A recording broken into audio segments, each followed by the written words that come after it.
त्याच्यामुळे वाट बघा, आले तर उत्तम आहे, आम्ही स्वागत करू. ठाकरे बंधू एकत्र आल्यास स्वागतच करू, मुख्यमंत्री फडणवीसांची प्रतिक्रिया.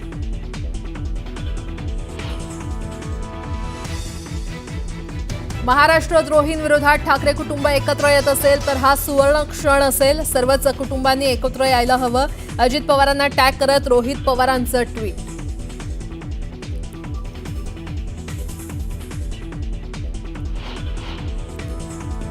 उपमुख्यमंत्री अजित पवार आज नाशिक दौऱ्यावर. राष्ट्रवादी कार्यालयात होणाऱ्या मेळाव्याला राहणार उपस्थित. तर मेळाव्यानिमित्त अजित पवार आणि छगन भुजबळ येणार एकाच मंचावर.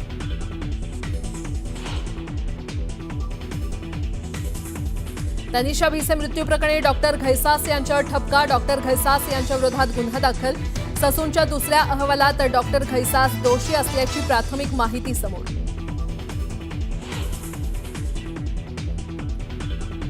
परभणीत इक्बालनगरमध्ये लहान मुलांच्या खेळण्यावरून 2 गटात राडा. दगडफेकीत 10 ते 12 वाहनांचं मोठं नुकसान. पोलीस अधीक्षकांकडून शांतता राखण्याचं आवाहन.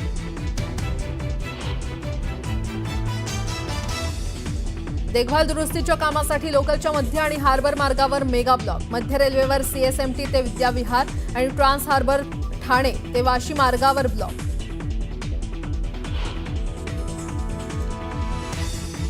आणि नियोजित पूर्व मान्सून देखभालीचं काम 8 मे रोजी सकाळी 11 ते संध्याकाळी 5 वाजेपर्यंत. मुंबई छत्रपती शिवाजी महाराज आंतरराष्ट्रीय विमानतळाची धावपट्टी राहणार तात्पुरती बंद. वर्धा जिल्ह्यात पहिल्यांदाच एप्रिलच्या तिसऱ्या आठवड्यात तापमान 44 अंशांवर पोहोचलंय. वाढत्या तापमानानं जनजीवनावर मोठा परिणाम झाला. वाढलेल्या तापमानामुळे रस्त्यावरही वाहनं कमी प्रमाणात दिसून येत आहेत. वातावरणात उष्णतेचा कडाका वाढल्यानं अंडी आणि चिकनची मागणी कमी झाली आहे. बाजारभावही कमी झाले असून उष्णतेनं कोंबड्या मरण्याचं प्रमाण वाढलं आहे. वाढत्या उष्णतेमुळे कोंबड्यांची अंड्यांची उत्पादन क्षमता कमी झाली आहे. अशा तिहेरी संकटामुळे पोल्ट्री व्यावसायिक शेतकरी आर्थिक संकटात सापडलाय. नागपूर जिल्ह्याच्या उमरेड तालुक्यामध्ये शनिवारी पहाटे एक धातूचा तुकडा घरावर पडला. एकच खळबळ आली. एका मोठ्या स्फोटाचा आवाज झाला आणि आकाशातून हा तुकडा घराच्या इमारतीवर पडला असल्याचं स्थानिक लोकांनी सांगितलं. सोलापूरच्या बार्शीतील 10 जलतरणपटूंनी श्रीलंका ते भारत समुद्र मार्गाने पोहून विश्वविक्रम केला. यामध्ये 6 मुलं आणि 4 मुलींनी सहभाग घेतला. भारतात पोहोचल्यावर इंडियन नेव्हीकडून या सगळ्या जलतरणपटूंचा सन्मान करण्यात आला. विलेपार्ल्यातल्या जैन मंदिर पाडल्याप्रकरणी सहाय्यक आयुक्तांची बदली करण्यात आली आहे. मंदिर पाडल्यानं जैन समाजानं आक्रमक पवित्रा घेतला. जोरदार आंदोलन केलं. मंदिर पुन्हा बांधून देण्याची मागणी करण्यात आली. सांगलीच्या आटपाडी इथल्या एका 17 वर्षाच्या मुलानं डाळिंबाची यशस्वी शेती केली. शुभम मरगळे असं या मुलाचं नाव आहे. त्यानं 15 एकरमधून तब्बल 80 टन डाळिंबाचं भरघोस उत्पादन घेतलं. लबाडांनो पाणी द्या या जनआंदोलनाअंतर्गत विरोधी पक्षनेते अंबादास दानवे यांनी शहरात कट्टा बैठका घेतल्या. यावेळी दानवे यांनी शहरातील विभागीय क्रीडा संकुल इथं फुटबॉल खेळण्याचा आनंद घेतला. लबाडांनो पाणी द्या या जनआंदोलनाची यावेळी अंबादास दानवेंनी शहरवासियांना माहिती दिली. कृषी पणन मंडळाच्या नवी मुंबईतील विकिरण सुविधा केंद्रातून 17 दिवसात 831 टन आंबा निर्यात झालाय. अमेरिकेला सर्वाधिक 372 टन आंबा रवाना झालाय. गुजरात आणि दक्षिणेकडील राज्यांमधील निर्यातदारांनाही या केंद्राचा लाभ होत आहे. पालघरमध्ये स्पीडबोट चालकांकडून पर्यटकांना जीवनरक्षक जॅकेट दिलं जात नसल्याची माहिती समोर आली आहे. याचा व्हिडिओ जोरदार व्हायरल होतोय. दरम्यान या बोट चालकांवर कारवाई करण्याची मागणी केली जाते. नंदुरबार जिल्ह्यातील रुग्णवाहिकेचा प्रश्न दिवसेंदिवस बिकट झालाय. 108 पाठोपाठ 102च्या रुग्णवाहिकेमुळे रुग्णांच्या नातेवाईकांना मनस्ताप सहन करावा लागतोय. भर उन्हात नादुरुस्त रुग्णवाहिकेला धक्का मारत नेण्याची वेळ ग्रामस्थांवर आली आहे. कोल्हापूरमध्ये सिनेकलाकार आणि नेत्यांचा आवाज काढत चहा विक्री करणारा एक युवक जोरदार चर्चेत आलाय. मनोरंजन होत असल्यानं नागरिक चहा पिण्याकरता त्याच्याकडेच मोठी गर्दी करतात. मनमाडमध्ये मानवी वस्तीत शिरलेल्या बिबट्याला जेरबंद करत अखेर वन विभागाला यश आलंय. बिबट्या जेरबंद झाल्याचं वृत्त समजताच नागरिकांनी सुटकेचा श्वास घेतला.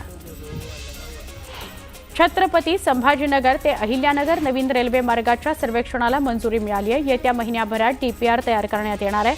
खासदार भागवत कराड यांनी ही माहिती दिली.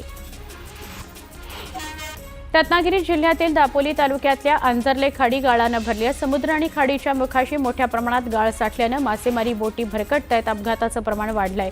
यावर्षी खाडीतील गाळ काढण्याच्या कामाला सुरुवात होत होती, मात्र गाळ काढण्याचं काम बंद झालंय. यवतमाळ जिल्ह्यातील पाचखेडमध्ये गेल्या 3000 वर्षांपूर्वीची वस्ती आढळली आहे. तथागत भगवान गौतम बुद्ध तथा सम्राट अशोककालीन मडक्याचं खापरे या ठिकाणी आढळून आले.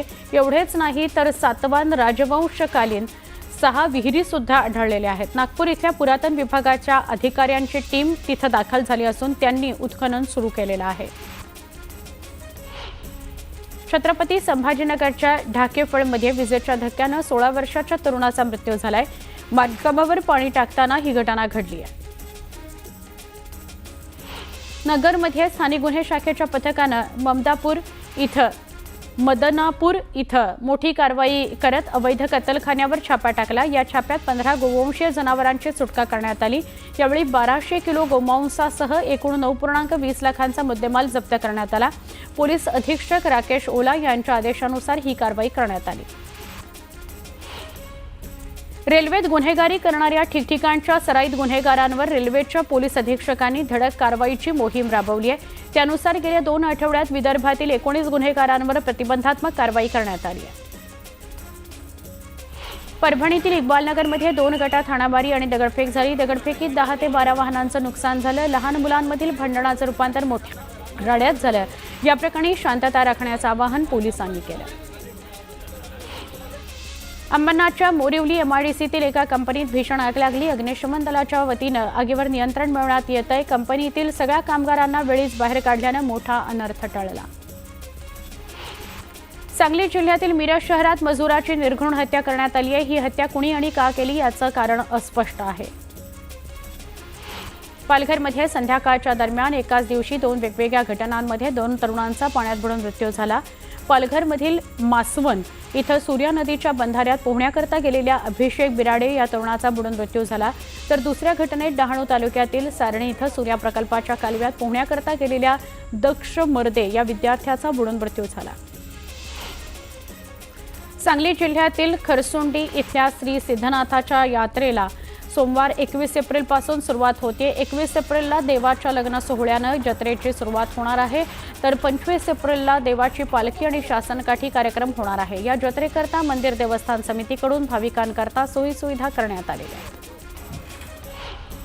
विटा शहरानजीक असणाऱ्या रेणावी इथल्या रेवणसिद्ध देवाला चैत्र महिन्यामध्ये प्रदक्षिणा घालण्याची प्रथा वैशिष्ट्यपूर्ण आहे. खडी घालणे म्हणजे संपूर्ण डोंगराला प्रदक्षिणा घालणे. यामुळे हिमालयाला प्रदक्षिणा घालण्याचं पुण्य मिळतं अशी श्रद्धा आहे. सोन्याचा भाव शनिवारी प्रतितोळा 98,700 रुपये होता. याच पद्धतीनं अत्यंत वेगानं घडामोडी होत राहिल्या सोनं 1,20,000 रुपयांवर जाण्याची शक्यता सराफ बाजारातून वर्तवण्यात येत आहे. भारतीय सैन्य दल, नौदल आणि वायुदलामध्ये अधिकारी पदावर भरती होण्याची इच्छा असलेल्या महाराष्ट्रातील युवक युवतींकरता सुवर्णसंधी आहे. छात्रपूर्व प्रशिक्षण केंद्र नाशिक रोड नाशिक इथं शासनाच्या वतीनं 5 मे ते 14 मे या कालावधीत SSB कोर्स आयोजित केला गेलाय. मुंबई शहर जिल्ह्यातील इच्छुक उमेदवारांनी 24 एप्रिलला जिल्हा सैनिक कल्याण कार्यालय मुंबई शहर इथं मुलाखतीला हजर राहायचं आहे. बनावट पनीर किंवा चीज एनॉलॉगचा वापर करणाऱ्यांवर कडक कारवाई करण्याचा निर्णय FDIनं घेतलाय. बनावट पदार्थांची विक्री केल्याचं आढळल्यास संबंधित व्यावसायिकांचे परवाने रद्द करण्यात येतील असा इशारा अन्न आणि औषध प्रशासन मंत्री नरहरी झिरवाळ यांनी दिला. मालेगाव बॉम्बस्फोट प्रकरणाचा निकाल कोर्टानं राखून ठेवलाय. येत्या 8 मेला कोर्ट निकाल देण्याची शक्यता आहे. 17 वर्षांनंतर या प्रकरणाची सुनावणी पूर्ण झालेली आहे. बीडमध्ये बडतर्फ पोलीस उपनिरीक्षक रणजित कासलेंविरोधात तक्रार करण्यात आली आहे. उसने घेतलेले 10 लाख न दिल्यानं तक्रार दाखल करण्यात आली आहे. कासलेने मुलाच्या फी करता 10 लाख रुपये उसने घेतल्याचं समोर आलं.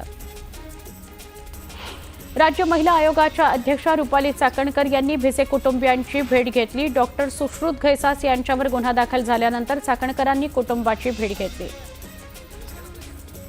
भिसे यांचा मृत्यू डॉक्टरच्या हलगर्जीपणामुळे झाला, त्यामुळे घैसास यांच्यावर गुन्हा दाखल झालाय. समाधान याचंच आहे की ज्यांनी हलगर्जीपणा केला त्यांच्यावर गुन्हा दाखल झाला, असं वक्तव्य रुपाली चाकणकरांनी केलं.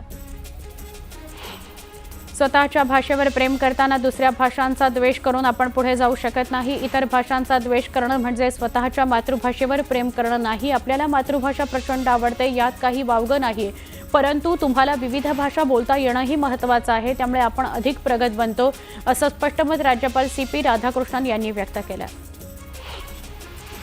एकनाथ खडसेंना मी नोटीस पाठवली आहे, त्यामुळे नोटिशीचं उत्तर त्यांना विचारा. मी नोटीस दिली आहे, त्यांनी उत्तर द्यावं, असं वक्तव्य गिरीश महाजनांनी केलं. हिंदी भाषेची इयत्ता पहिलीपासूनची सक्ती अशास्त्रीय आहे. यामागे भारतीय जनता पक्षाचा हिंदी, हिंदू आणि हिंदू राष्ट्र असा विचार आहे, असा आरोप काँग्रेसचे प्रदेशाध्यक्ष हर्षवर्धन सपकाळ यांनी केला आहे. राज्यातील वाळू डेपोंमधील अनियमितता, गैरव्यवहार आणि नियमांचं उल्लंघन होत असल्याच्या घटना कानावर येत आहेत. यावर महसूल मंत्री चंद्रशेखर बावनकुळेंनी कठोर पवित्रा घेतलाय. राज्यातील सगळ्या 57 वाळू डेपोंना नोटीस बजावण्यात आली आहे. नियमांचं पालन न करणारे डेपो रद्द करण्याचा इशारा मंत्री बावनकुळेंनी दिला. भाजपमध्ये संघटनात्मक निवडणुकीला गती आलेली असताना शहराध्यक्ष निवडीबाबतही जोरदार चर्चा सुरू झाली आहे. पुण्यात विद्यमान शहराध्यक्ष धीरज घाटे यांना पुन्हा एकदा संधी मिळणार की आगामी महापालिका निवडणुकीच्या दृष्टीनं आक्रमक आणि डावपेच खेळण्यात तरबेज असलेल्या चेहऱ्याला संधी दिली जाणार, यावरून पक्षांतर्गत तर्कवितर्क लढवले जात आहेत.